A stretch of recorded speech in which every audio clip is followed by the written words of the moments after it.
ప్రభుత్వ ఉద్యోగులు తీవ్రమైన మనోవేదనలో ఉన్నారని మాజీ మంత్రి హరీష్ రావు అన్నారు. ఉద్యోగులకు 6 డిఏలు పెండింగ్లో ఉన్నాయని తెలిపారు. తక్షణమే బకాయిలు విడుదల చేసి వారికి హెల్త్ ఇన్సూరెన్సులు అమలు చేయాలని హరీష్ రావు డిమాండ్ చేశారు.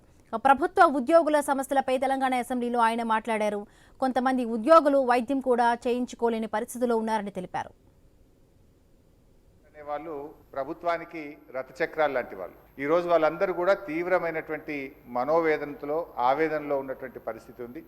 ముఖ్యంగా దేశంలో ఎక్కడ లేని విధంగా ఈరోజు రాష్ట్ర ప్రభుత్వ ఉద్యోగులకు 6 డిఏలు పెండింగ్లో ఉన్నటువంటి పరిస్థితి. అదేవిధంగా పిఆర్సీ అధ్యక్ష, ఈ ప్రభుత్వం వచ్చి 2 సంవత్సరాలైనా ఇంతవరకు పిఆర్సీ ఇవ్వలేదు. ఉద్యోగులందరూ కూడా కోరుతా ఉన్నారు వెంటనే పిఆర్సీ విడుదల చేయాలని. గతంలో కేసీఆర్ గారు 43-39% పిఆర్సీని మా ప్రభుత్వం ఇచ్చింది అధ్యక్ష. అదేవిధంగా ఉద్యోగులకు ఎంప్లాయీస్ హెల్త్ ఇన్సూరెన్స్ స్కీమ్ ఆ రోజు మేము జీవో కూడా ఇచ్చాం. దాన్ని మీరు అమల్లోకి తెస్తామని చెప్పి మేనిఫెస్టోలో పెట్టి కూడా ఈహెచ్ఎస్ స్కీమ్ను అమల్లోకి తేలేదు. దాన్ని కూడా వెంటనే అమల్లోకి తేవాలి. ఉద్యోగుల జీపీఎఫ్ తదితర బకాయిలన్నీ కూడా విడుదల చేయాలని మీ ద్వారా ప్రభుత్వాన్ని కోరుతున్నాం అధ్యక్ష. మరి ఈలోపు గత 2 సంవత్సరాల నుంచి సిపిఎస్ కింద రాష్ట్ర ప్రభుత్వం కట్టాల్సిన కాంట్రిబ్యూషన్ డబ్బులను కూడా మీరు కట్టకుండా దాన్ని దారి మళ్లిస్తూ ఉన్నారు. అసలు కాంట్రిబ్యూషను కట్టలేరు, ఓపీఎస్ తేకపోవడం వల్ల 2 లక్షల మంది సిపిఎస్ ఉద్యోగుల భవిష్యత్తు ఈరోజు ప్రశ్నార్థకంగా మారుస్తూ ఉన్నారు. దయచేసి సిపిఎస్ కాంట్రిబ్యూషన్ కట్టండి, ఓపీఎస్ విధానాన్ని ఇచ్చిన మాటకు కట్టుబడి తక్షణమే అమల్లోకి తేవాలని చెప్పి మీ ద్వారా కోరుతున్నాం అధ్యక్ష. అదేవిధంగా పోలీస్ డిపార్ట్మెంట్లో కూడా అధ్యక్ష సరెండర్ లీవులు 5 సరెండర్ లీవులు పెండింగ్లో ఉన్నాయి. టీఏలు రావట్లేదు, డిఏలు రావట్లేదు, స్టేషన్ అలవెన్స్ రావట్లేదు. మొన్న ఒక జూబ్లీ హిల్స్ ఎలక్షన్ ఉంటే యూసఫ్ గూడ బటాలియన్ మాత్రం సరెండర్ లీవులు టీఏ డిఏలు ఇచ్చిండ్రు.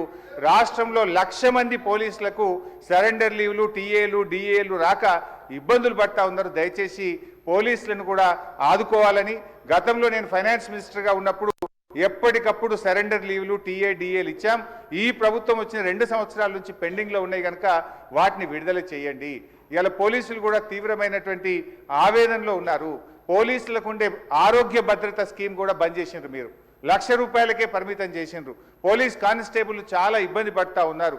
ఆరోగ్య భద్రతను పునరుద్ధరించండి, గతంలో మాదిరిగా కార్పొరేట్ వైద్యం పోలీసులకు అందించాలని చెప్పి కోరుతూ కాంగ్రెస్ పార్టీ ఎన్నికల మేనిఫెస్టోలో తక్షణమే మేము ఉద్యోగులకు పిఆర్సీ ఇస్తాము, పెండింగ్ డిఏలు ఇస్తాము, బకాయిలు ఇస్తాము, ఓపీఎస్ తెస్తామని మాట ఇచ్చి ఈరోజు కాంగ్రెస్ పార్టీ 2 ఏళ్లైనా అమలు చేయకుండా మోసం చేస్తూ ఉంది.